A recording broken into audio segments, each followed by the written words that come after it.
Hi, everyone. Thanks for coming tonight. This is TK Kugler, founder of Wasabi Venture Sports, and this is our 2024 baseball season recap that we are going to put together here. And it's a really interesting uh, thing for us. I just want to start with giving an overarching theme that you're going to hear tonight as I share different pieces of content and we go through different parts of the presentation.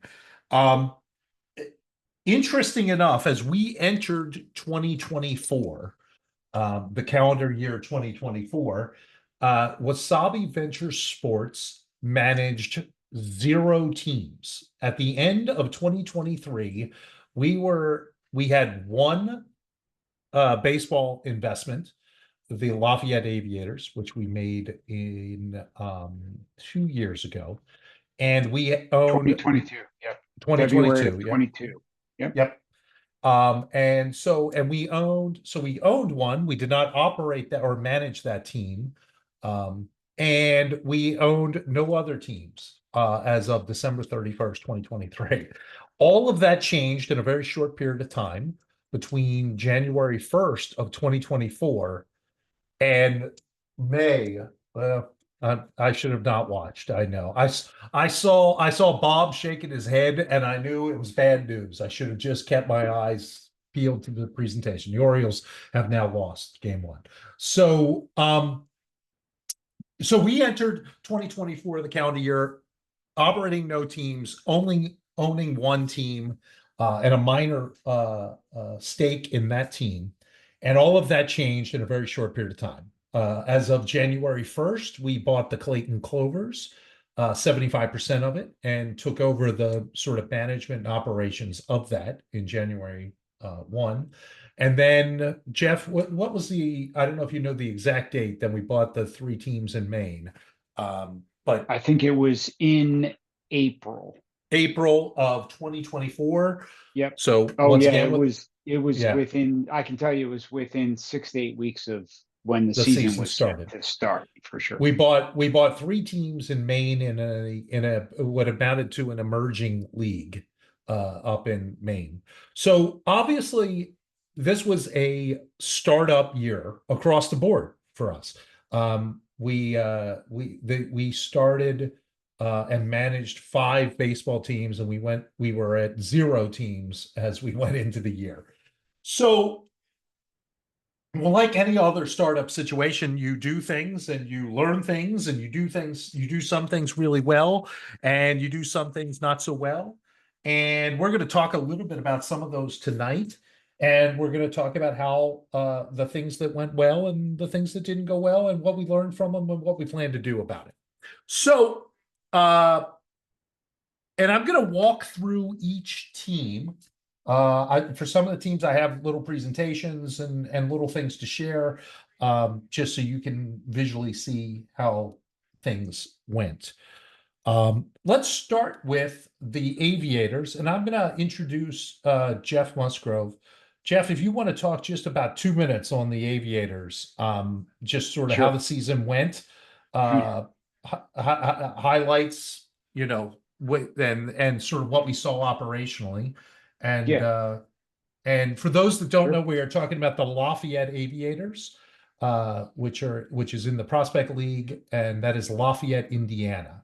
So. Correct. Correct. Yeah. Good evening, everyone, and we do appreciate you joining. So, as TK mentioned, we've been investors in the Aviators for a couple years, but this was really our first year operating the team. So, as we went in, I have to tell you guys, this was one of the most frustrating years for me personally, operating a business in the sense of how much went right and then a couple of tailwinds that occurred. So let's talk about each of them. TK and I always talk about the good, the bad, and the ugly. right? So I'm going to stick with that theme as we walk through this. On the positive side, amazing. Cullen was part of the team on the ground with the Aviators from a sales and marketing standpoint.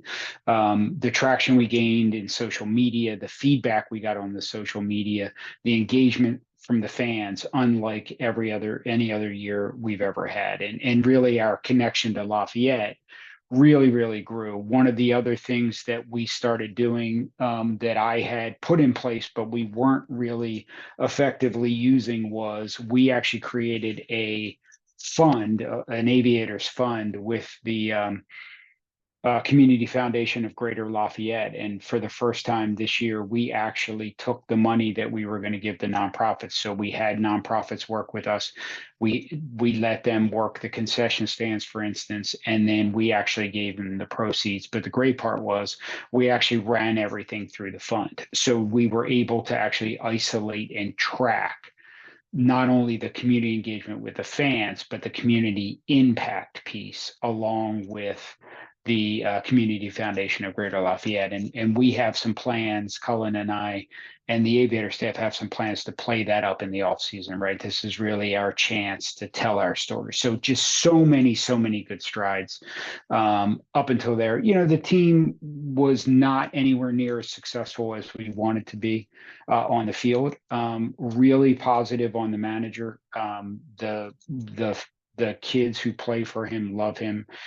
He's as dedicated of a baseball guy as you would ever see. And I just tell this story all the time in case people forget this part. These kids show up 3 days before the season starts, right? Never have played with each other, don't know each other. And the manager's got to figure out how to put a team together, right? And then play. And then you always have the dynamic. And again, just for full transparency of what it's like it's a 60 game sprint, right? So 2 game halves. When you talk about players and pitchers, you got to remember this is their summer, right? So a lot of these kids aren't going to play all 60 games because they just got done playing a season and they got to get ready for a season. So you have a roster in flux, especially around the pitchers. So it takes a lot to put a team on the field. Having said that, what we're going to talk about with the Clayton Clovers makes what they did this season as impressive as anything I've ever seen on the field. But we'll get to that. So from an aviator standpoint, right, all that kind of upfront stuff, right, when I think of Wasabi, what I think is us bringing the social media, the marketing, the sales, all those kind of pieces up front. And that was our focus this year, was to really grow that. So from the good, bad, ugly parents, the good was everything I just said, and the good was actually on the revenue side.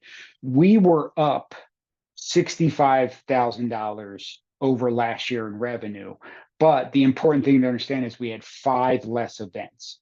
So we beat by 65 with 5 less events. We had 4 less baseball games, and I know TK, I'm way over 2 minutes. We had 3 less baseball games scheduled, and that was scheduling issues, right? And plus the home games that the league gave us. We had 3 less scheduled. We had 1 rain out that we could not make up, and we had 1 less concert. So beating by 65K, 5% revenue beat against 5 less events is really a good showing. And if you think about what we would have done with those extra 5 events. Okay, so now we go in the bad. So we got hit, I would say, with just unlucky timed one-time expenses and changes. So we actually had to write off some bad debt from previous years against sponsors.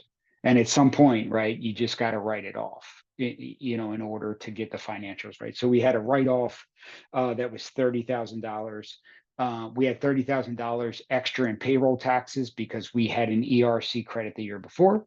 And then we had almost 30,000 in additional expenses to the previous group that was running the team. So we just got hit with, almost $90,000 in one-time charges, which when you already have less events, it kills you, right? So, that hurt. But there were one-time things that we just can't do anything about right now. And then in full transparency, we did have an ugly piece, right? And the ugly piece ended up on the concession side. And where we got into trouble is the city is very adamant in wanting us to control the prices that we charge fans. The problem is, right, we got caught on the back end with a steadily increasing cost of goods, right? Because we had to keep buying the concessions, right? So we're buying the concessions, we're facing the upward pressure, and we weren't changing the prices out to the fans, which, I mean, we don't, that's a press against profitability. We already have a plan in place. I spoke to the general manager and the food and beverage manager today. We already have a plan in place. We're going item by item on the concessions. We're going to talk about the current prices and our cost, and then we're going to put together a schedule of what the prices need to be for next year. We're no longer going to put ourselves in a situation like this again with profitability. So very positive year overall. Unfortunately, we got caught a little bit on the financial side, but I think across the board, we have plans for next year. So TK, I'll stop there. And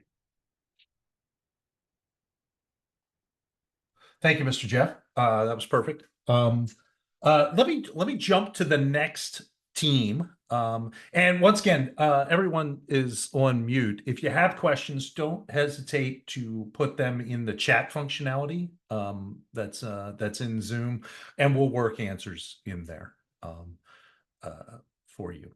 Let me go ahead and I think I can hit play here and try to share my screen. I have a little presentation on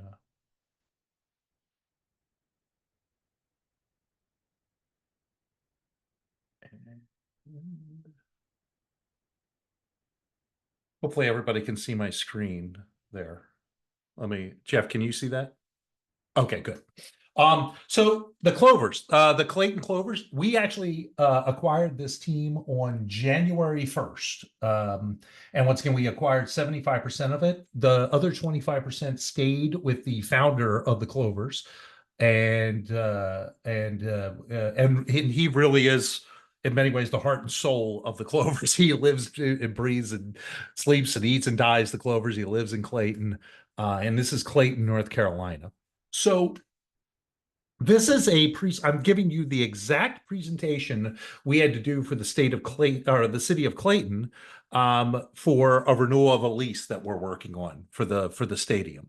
And so we went down, Jeff and I went down and met with what amounts to their mayor. They don't call him a mayor, but sort of the city chairman, and a bunch of other folks from the city to talk about how the season went and why they should give us a renewal. So even though we only took over in January 1st, this presentation is going to talk a lot about growth.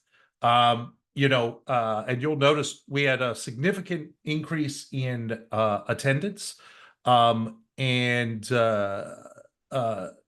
once again, we didn't even have a full year to prep to get that attendance growth. But some of the energy that we put into marketing to get a higher attendance paid off in great ways. A lot of many of you who have been to minor league sports or collegiate summer league like this know that it's a lot of fun stuff. You do a lot of fun stuff, and that's how you get people into the turnstiles and through the gate. And we had a ton of special events, a lot of local organizations marketing with us, and community events to drive people into the game. Huge economic impact. Once again, this was a presentation we did for the town, so there was really we want to talk about the economic impact that we've had. Lots of promotional nights. Schools night out. Interesting enough, I think, the town of Clayton night. I will just tell you a quick funny story. We had the town of Clayton night, had a great attendance, right? Well, lo and behold, the fire chief was at the attendance, and because of that, he found out we were missing some I guess license that we needed. So so no good deed is unturned. We literally got a call the next day. Now the good news is they worked it out, but it was I just want to I thought that was a funny thing that we had the town of Clayton night and magically the fire chief found something wrong with the with a stadium because of that. So um in every measurement of what happened on the field and off the field, the 2024 season was amazing for Clayton. I believe the final record was 35-2. Uh, Um, can I can I yeah, update? yeah, go ahead. 39-3. 39-3. 6 Uh, and 0, 6-0 playoff run. yep. Undefeated in the playoffs as they won the championship. And we were the organization of the year. We had the player of the year. We had the coach of the year, and obviously we were the champs. Um, there's a lot in here as far as one thing that I wanted to highlight, and this is an interesting tidbit when you look at teams here, and we'll talk about the main teams in a second. 20 of the players that played on the team are from out of town.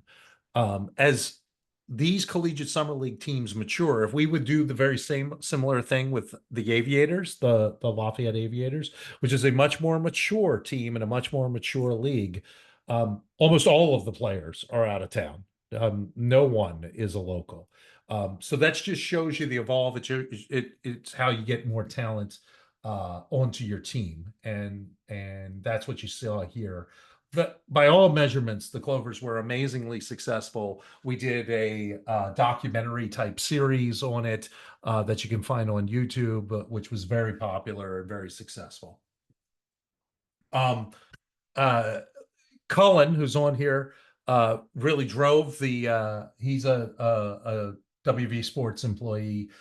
Cullen really drove a lot of the social media, and you'll see just a lot of growth there. And we reached almost 74,000 people so far with our YouTube documentary. So really kind of exciting, fun stuff is the takeaway. Um, more of the same. Fans loved us. It was a really popular thing. It was a great success. What I would say, from a financial standpoint, it was also in many ways a startup. I would say that give or take a little bit, even with all of our growth, um, our revenue, the revenue more than doubled. I think it's a 2.3x growth in revenue for the Clovers from the year before we bought them to the year that we first bought them and managed them. Huge growth on revenue, but there was also increase in expenses too. So it was in the realm of a break-even year, which is great for if you know anything about sports teams. If you can be in that break-even realm, that's what you're looking to be in. And for our first year operating them, we were very excited and very happy about the progress. Where we only had really 5 months preseason to get things rolling, and we're able to put that together. So huge success by all measurements. Um, and let's jump. I'm going to go ahead and jump to the main teams, and we have a variety. For those of you who don't know, we bought three teams, as Jeff pointed out. We only had six, let's call it loosely 6 weeks from the moment we bought the teams to the very first pitch. And I'm here to tell you, we did not have baseballs, uniforms.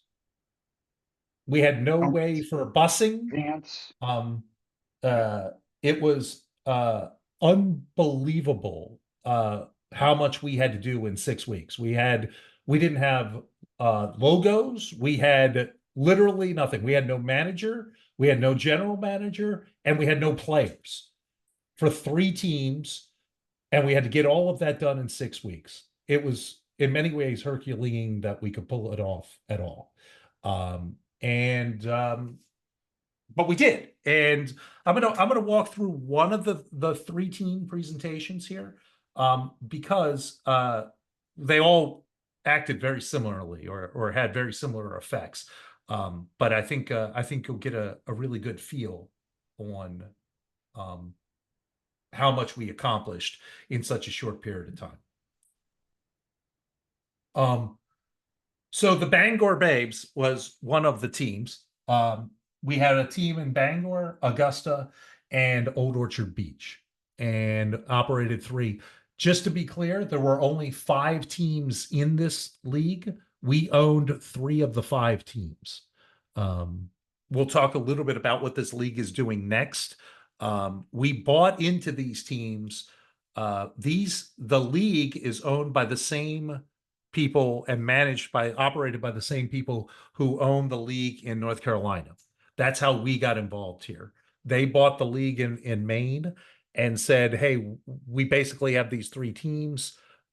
We know you know how to operate teams. We would love to have you operate them in this first year." So we jumped right in. Um, uh, we talked about it. It's part of the Greater Northeast Collegiate Baseball League, GNCBL. Is really what it is. It's a wooden bat league. All the teams that we have are wooden bat teams. Probably the most famous, wooden bat collegiate summer league team and my mind just went blank. The league Cape Cod. on Cape Cape Cod Cod. League. Whew, I'm getting old. The Cape Cod League is sort of the most famous one of those and oldest one of those. That's exactly what these leagues are. Um, we once again, what you'll see, and the common theme here is we tried to have huge community involvement, even though we were sort of brand new into a community. We wanted to jump right in and have a community impact, which we absolutely did. Even though we had 6 weeks, Cullen was masterful, and we actually had sponsors. We went from nothing to actually having sponsors for games, for aspects of the team. Um, Huge ability to pull that off in such a short period of time. Once again, we didn't have staff, we didn't have anything, and we were able to do that in 6 weeks. Hey, The TK, can I heap more praise on Colin and Chris? Absolutely, absolutely. So another thing for everyone to understand, besides the fact that we had nothing, right? Nothing. 6 weeks before the season, not only did Chris and Colin and the team pull together this, but we were the only our three teams were the only teams that got to the point where we put in a system to sell tickets. So we were the only teams that were monetizing from a revenue standpoint on this ticket platform, which had to be implemented from scratch.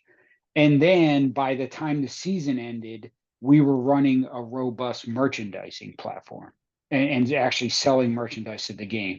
So just to let people know how much got done and how we were able to monetize in a way the other two teams never even got out of the gate on. Sorry, TK. I just think that's another incredible Yeah, part of the story in that time frame. yeah, and I'll be honest with you. There were times when our team, the Wasabi team, wanted to jump off a bridge as we were doing this. I will be the first to tell you, it was a Herculean task, and every time we seemed to turn around, we found another thing that wasn't quite right. Um, the Babes were the organization of the year. It was the coach of the year. They made it to the finals. They lost in the final to the Old Orchard Beach team, which is another one of our teams. No, I'm sorry, they won. They beat the Old Orchard team to win the championship. Really successful. We had both of the teams that were in the finals for it.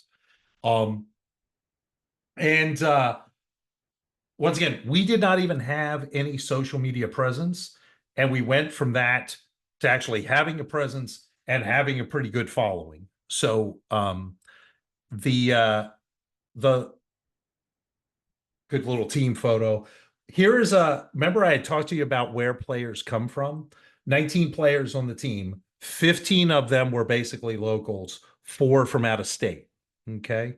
That shows you that first year evolution, how it's going to change over time. You'll notice these teams as time goes on will have more out of state players and draw from a larger talent pool.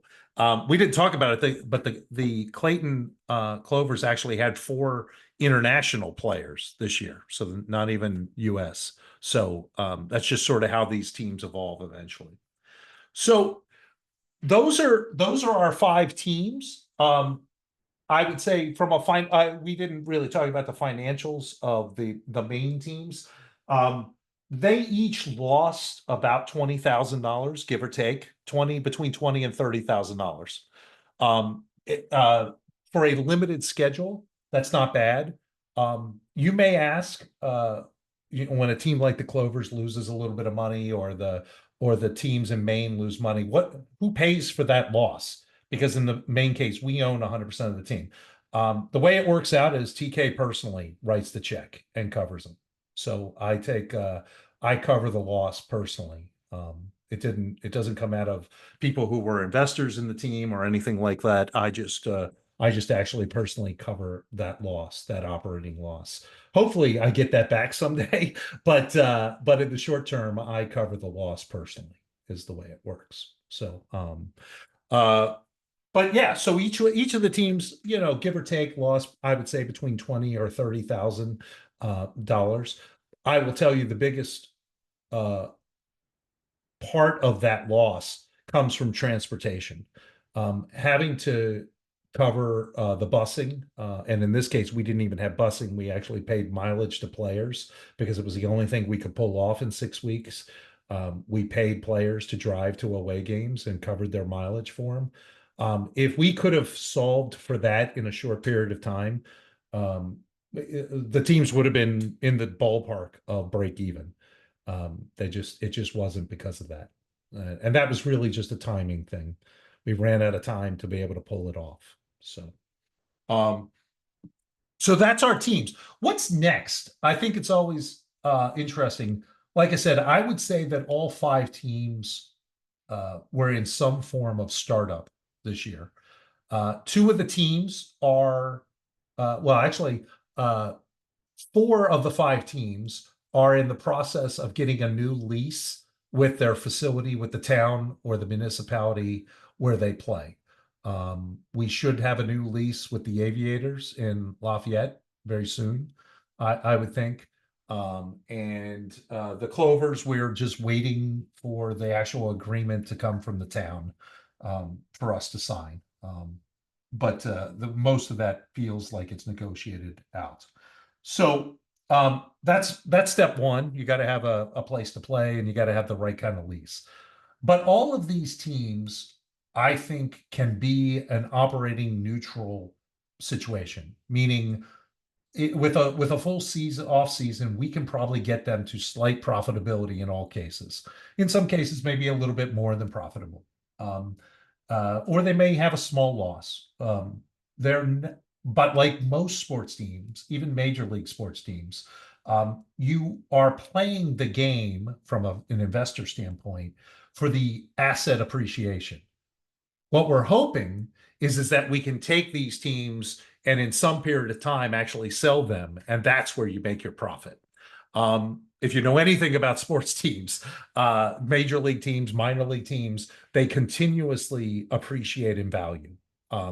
They're one of those great asset classes because of that. And that's really the game we're playing here. We're getting better leases, we're getting better situations, we're creating great social media presences, we're creating the infrastructure so that a team that we buy for a couple $100,000, let's say the Clovers, we may be able to sell for 2 or 3 that multiple in just a short period of time. That's the game. From a straight investor standpoint, once again, forget about all the fun, and it's very fun to own a baseball team and be a part of it, and wear the shirts and all that fun stuff. But from a straight investor standpoint, all of you and many of you are on this call are investors in one or more of the teams involved here. You should be thinking about this of us telling you, hey, we're taking the Clovers and we just got an offer for 600,000 and we only paid $200,000 for the team. And that's the payout that you're looking for, candidly.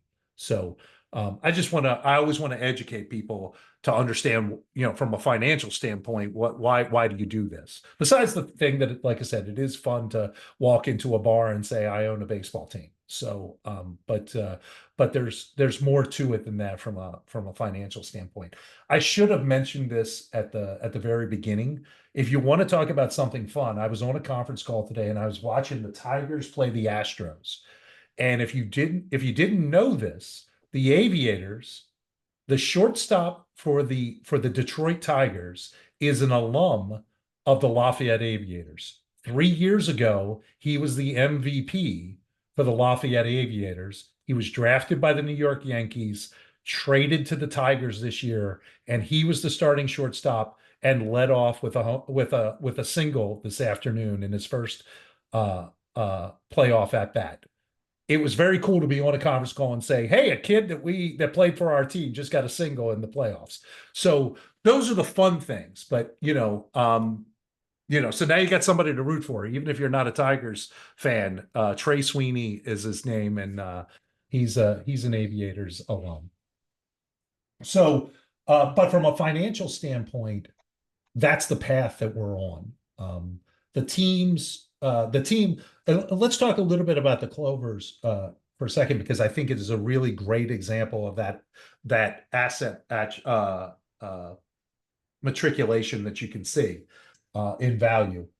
We were able to negotiate and get the Clovers for a value of $200,000. That was what the franchise cost. We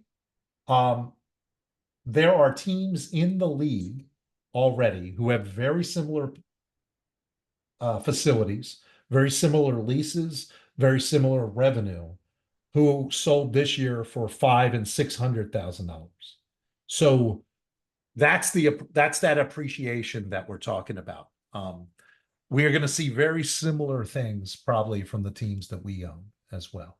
So anyway, hopefully that was a useful thing. I told you guys to put in comments, and I didn't talk about it. Bob asked about the flooding in Clayton. Luckily, there was no flooding in Clayton. Other teams in the league had real problems. There were towns side. On the western side, because that league is really a North Carolina league, and it covers a very large portion of North Carolina. There were teams and towns that we play who had real problems, but luckily, knock on wood, Clayton did not. So that was good. Any other questions from anyone from tonight? All in all, I couldn't be prouder of the Wasabi team. I hope you are too, now that you've heard some of the story. Next year's for bigger and brighter things. One overarching thing I didn't mention it, just to show you how much we've moved the ball forward. We now have a swag store. We have a swag store thanks to Chris Eldridge and his great work, who's on the call. We have for all three teams, you can go on to wasabigear.com and you can buy shirts, sweatshirts, game jerseys, hats, you name it. I think there are even Crocs for the teams. So feel free to check that out at wasabigear.com. So, but thanks all for coming tonight. I appreciate all of you, and I appreciate you being a part of it. And hopefully you find it exciting to walk in a bar and say you own a baseball team. Have a great night.